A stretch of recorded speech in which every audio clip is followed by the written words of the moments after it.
Bonjour à tous. Alors commencez par peser tous les ingrédients et puis ensuite on y va.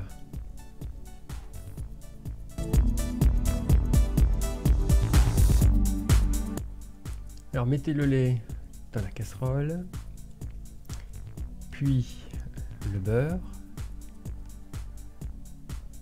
Voilà. Ensuite grattez la vanille et mettez tout cela, sans oublier le citron. 16 de citron, voilà, bien râpé, sans aller jusqu'à râper le blanc. Toutes les parties blanches, enfin la partie blanche, pardon, c'est très amer, donc on ne gratte que le jaune.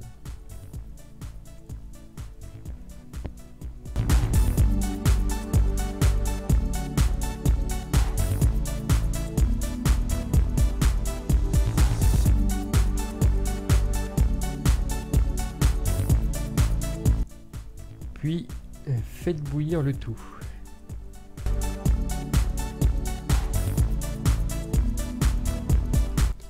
Alors mélangez les deux sucres.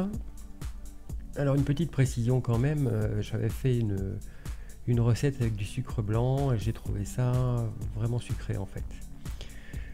En mettant donc du sucre vergeoise, c'est beaucoup plus parfumé, c'est un peu moins sucré. Mais on peut faire tout vergeoise. La couleur est très foncée, enfin très foncée, et plus foncée, et je trouve que ça a nettement plus de goût, et c'est un peu moins sucré. Bon, évidemment, vous avez vu la quantité de sucre, c'est une spécialité, on touche pas trop à cette recette, tout simplement même parce que dans l'idéal, on ne modifie pas la recette d'origine. Cela dit, pour ma part, la prochaine fois, je ferai tout vergeoise. Alors une fois que vous avez mélangé les œufs, les jaunes, avec le sucre, rajoutez le rhum, puis ensuite l'amande amère.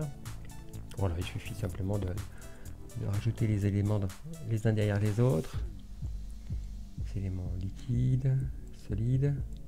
Alors ce qui est important aussi, c'est, vous allez le voir après, le lait avec le beurre fondu. Attendez que ce soit froid avant de le mélanger à cet appareil. Alors un petit rappel, un appareil est un mélange.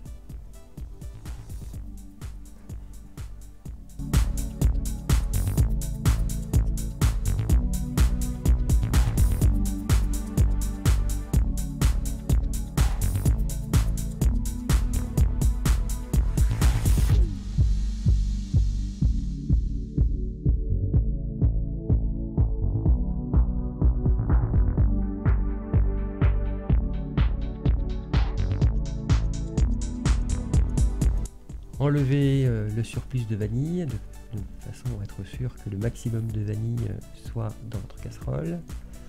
Ensuite, versez le tout dans votre appareil.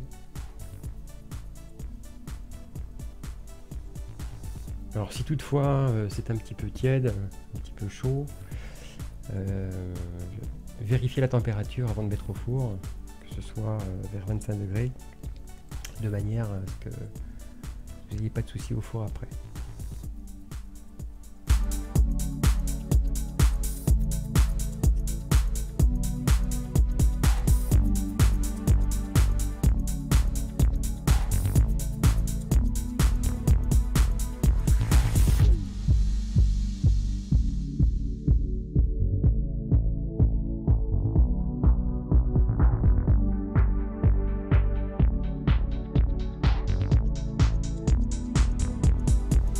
Alors remplissez le moule à la moitié, 2/3 grand maximum. Ça prend un petit peu de volume, donc si c'est trop rempli, ça déborde, et là c'est pas bon. Donc la moitié, 2/3 grand maximum. Alors au niveau de la cuisson, vous cuisez à 170 degrés, environ 30 minutes.